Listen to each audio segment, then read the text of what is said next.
Hello, class. Today we're going to be talking about food webs, and the idea of food webs ties in really well with the concepts and ideas that we've learned in our ecology units so far, especially the concept that different organisms, plants and animals, hold different roles in ecosystems. So there's herbivores, we've learned about carnivores, decomposers, we've learned about all of those different roles that animals play in the ecosystem, predator, prey.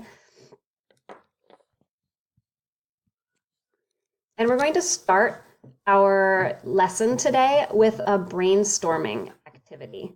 And you're going to work with your seat partner on this activity to come up with as many words and phrases, ideas, thoughts that come into your mind when you hear the phrase food chain.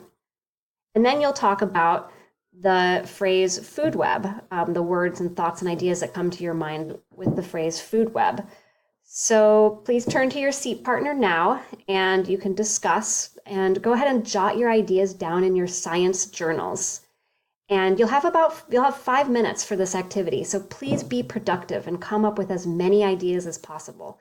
And after 5 minutes, I'm going to ask each group to share a couple of ideas that they've come up with. So be ready to share in 5 minutes. And while you're working with your partner, I'm going to be walking around the class and just checking in with every group to make sure that everybody knows what's going on.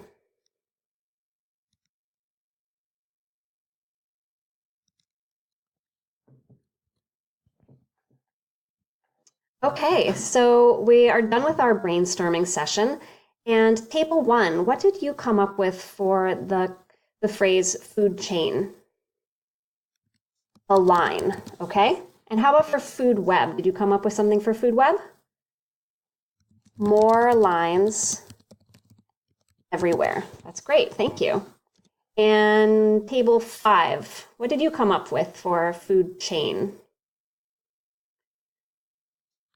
Goes from plants to top predator.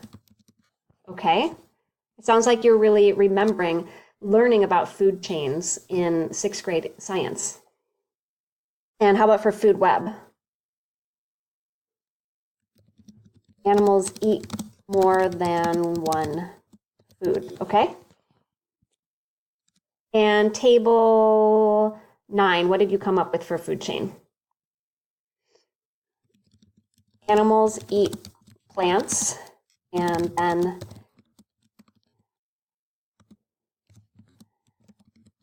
okay, animals eat plants and then get eaten by another animal. Exactly. And what about for food web? Everything is connected. And table 5, or sorry, I already called on table 5.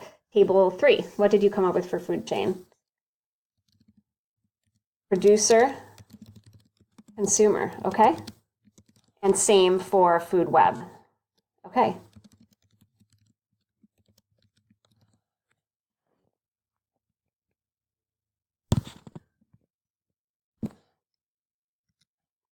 So let's take a look at these two pictures, one of a food chain and one of a food web.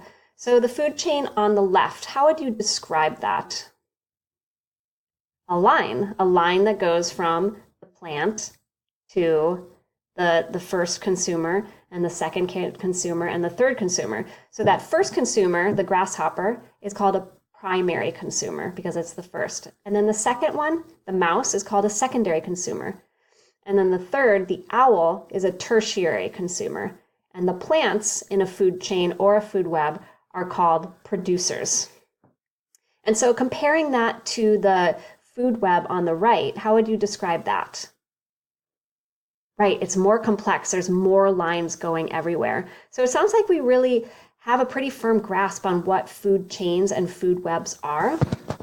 And now we're going to hear a presentation from Ugo Ceja, who is from the Watsonville Wetlands Watch. And he's going to talk to us about the plants and animals involved in a local food web, one that exists right here in Watsonville in the Watsonville Slough. So please be respectful of Ugo. We're really lucky to have him here speaking with us today. And raise your hand if you have questions. Be active listeners. Please take notes during his presentation And he may ask you questions during the presentation too. So be respectful of that and answer questions when he has them.